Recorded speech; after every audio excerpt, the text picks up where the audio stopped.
All right, let's get into this. We're going to be exploring a really personal story today. It's one about hidden faith, some pretty intense family conflict, and a crisis that just changed everything. This is the story of a Japanese couple, Shige and Lisa, and how their two completely different journeys, believe it or not, ended up on the exact same path. And wow, this quote, it just gets right to the heart of the conflict, doesn't it? I mean, just imagine the person you love most, your partner, is actively trying to tear down your newfound faith. That was Shige's reality. His wife, Lisa, wasn't just against his conversion, she was on the attack, digging into Islam just to find ammo to talk him out of it. And that's where this whole thing really kicks off.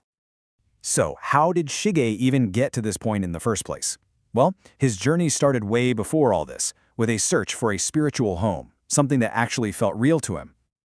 Okay, so check this out. Shige's childhood was defined by this massive contradiction. On one side, you've got his dad, a self-proclaimed hardcore atheist philosopher who's literally training him to argue against religion. And on the other side, his mom, whose family goes back 4 generations as devout Buddhists, super involved in their local temple. I mean, talk about a spiritual tug of war. Now, he was involved, he was in the youth group and everything, but he always had these nagging questions. And as he got older, he learned about this time in Japanese history where every single family was forced by the government to register with a Buddhist temple. And to him, that felt political, not spiritual. He realized his religion wasn't really giving him any direction, and that feeling just kind of pushed him to look for something more. So Shige kind of steps back from all that for a while, and he focuses more on traditional Japanese culture instead.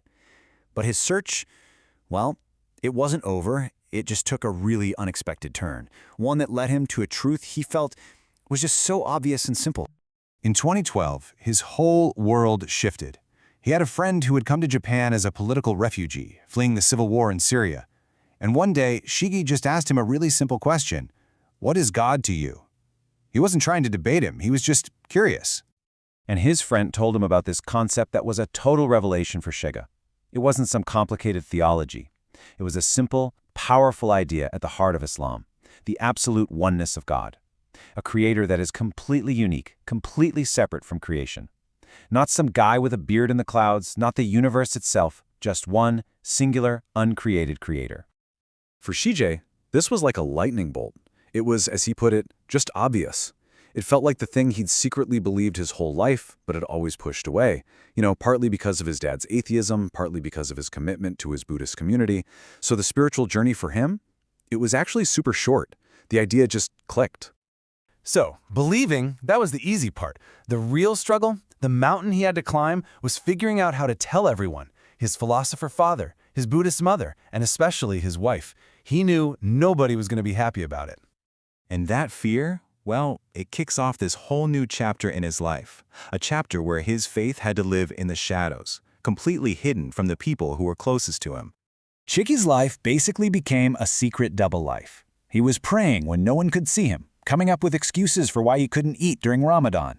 Get this, he literally trained himself to wake up and smack his alarm for the pre-dawn prayer so fast that the first beep wouldn't even finish. Also, it wouldn't wake his wife. Every little thing was a huge, calculated risk. And as he slowly, carefully started to reveal little bits of his new identity, like growing a beard, the pushback was just brutal. He said the women in his family would say this to him almost every single time they saw him. It wasn't just a disagreement, it was personal, and it was deeply, deeply painful. And his biggest opponent was right there at home. As Lisa started figuring things out, their relationship just fell apart. They were fighting constantly. It got so bad that they were actually talking about separating, with her basically telling him to just go be Muslim somewhere else. This constant battle just wears him down. It brings him to his absolute lowest point. And this is where the story completely turns on its head, right in the middle of a global crisis. He describes this one night, coming home, just standing at the bottom of the stairs to his apartment. He was so physically and emotionally exhausted he couldn't even take that first step.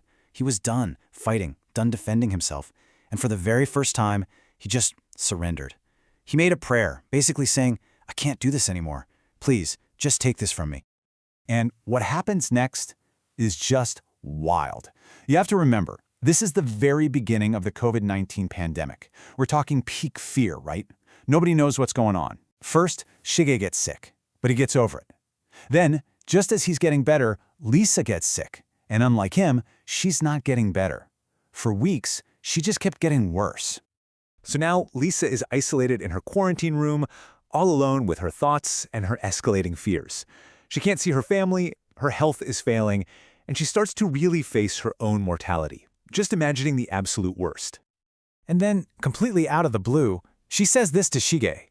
After years of fighting him on his faith, of studying to disprove it, of pushing him away, her fear of death suddenly became a fear of being separated from her family forever. It was a complete 180. And just like that, in that one moment of crisis, everything that had been dividing them just fell away. Their two separate, clashing journeys finally, impossibly, merged onto a single path. Shige called their son into the room to be a witness, and right there, from her sickbed, Lisa, his greatest opponent, declared her faith and became Muslim. The thing that seemed absolutely impossible had just happened. Let that sink in. For 8 long years, Shige had struggled and fought and argued and tried to fix this problem all on his own, with his own strength. And then, 2 weeks. Just 2 weeks after he finally gave up and turned it all over to a higher power, the entire situation resolved itself in a way he could have never, ever planned. The timing is just unbelievable. And the change in their lives was immediate. You could really see it. Shige always described his Ramadans before as these sad, lonely times. But Lisa, after she converted, she saw it as a festival. She was the one pushing them to connect with the Muslim community, to have people over, to celebrate together. She completely transformed their faith from something isolating into something full of joy and connection. In the end, Shige finds himself thinking about the compassion of the Prophet Muhammad, peace be upon him, and this feeling that he was thinking about people in the future he would never even meet. And it made Shige wonder, maybe when the Prophet was looking through time, he was looking at him, at us. And it kind of leaves us with this incredible thought to chew on. How far can that kind of empathy, that kind of compassion really reach?